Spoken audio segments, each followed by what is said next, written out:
Hello everybody and welcome to another Ducks Financial Common Sense advice video. This particular video is on, when I get this mouse to work, there we go, the second emergency fund. Now if you haven't watched the video on the first emergency fund, you should probably go watch that first because this will put it in a bit of context, but otherwise let's have a look at this. Usual disclaimer, of course, have a read of that, pause the video if you want to. So what is this, the second emergency fund?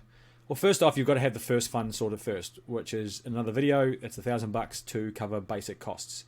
This is about what happens if something bigger happens. This is the bigger emergency fund. This is aspirational for most people. Most people don't have this in any way, shape, or form. They rely on credit card, they rely on mortgage, that sort of thing. Right? But what if you can't work? And coronavirus showed us the need for this, right? People who are out of work or down to part-time hours or only getting the wage subsidy, that really highlighted this. If you had this emergency fund set up, you were pretty relaxed in that. You weren't, chilling. You were being careful, but you weren't stressing. Okay, by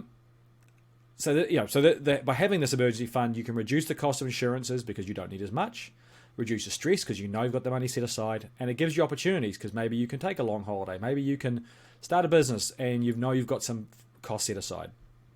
Okay, so how much do you need? I think to start with, we've got to have some targets, right? Ideally, we want 6 months expenses. That's a big deal, right? 6 months of how you live is a big deal. So let's start with 3 months expenses, the bread and water budget, right? Do your budget and then cut out the fun stuff, right? If you're using the Ducks budget sheet, it already works it out for you. If you're doing your own one, you want to do the budget and then cut out Netflix, cut out takeaways, cut out the things that are not required to live, right? You have your basic required costs and then a small amount of a little bit of sanity, right? But this is to get you by till you find the next batch of work, etc. Once we've got 3 months, we go for 6 months.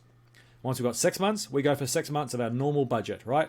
Right. So that could be 6 months of your net income because most people live at the full capacity of their expenses. Okay. Ideally, you're saving, so then you take that off. But this, you want 6 months, ideally, of money set aside. Some other details of this: all your other savings count while you're building this, right? So if you've got your house deposit, this counts towards it. If you're saving for a trip, this counts towards it, right? It takes a while to build this up, and I'm not saying you do this instead of saving for a house, but we have to be aware that if something goes wrong, that this has to, that money's going to get absorbed.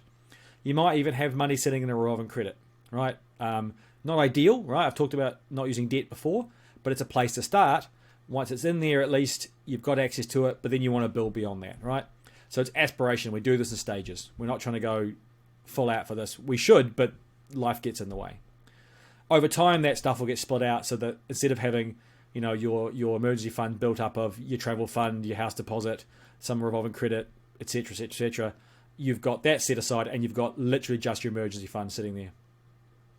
Put this money into a serious saver or a term deposit. A bit wary of term deposit, but if you've got a bit of other money sitting around, because it takes a little while to get access to the term deposit, that's fine.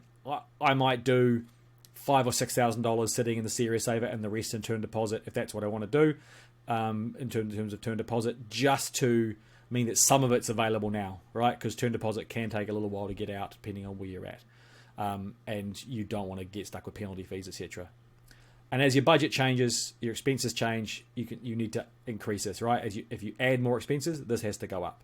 So it's a living, breathing thing, right? As part of you checking your budget.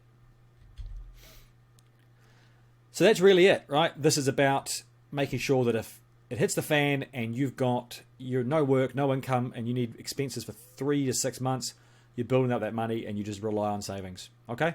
If you've got any questions, drop me an email, comment on the post, whether it's on YouTube or Facebook, and usual stuff, like and subscribe. And the final thing to say is, thanks very much, and I'll see you in the next video.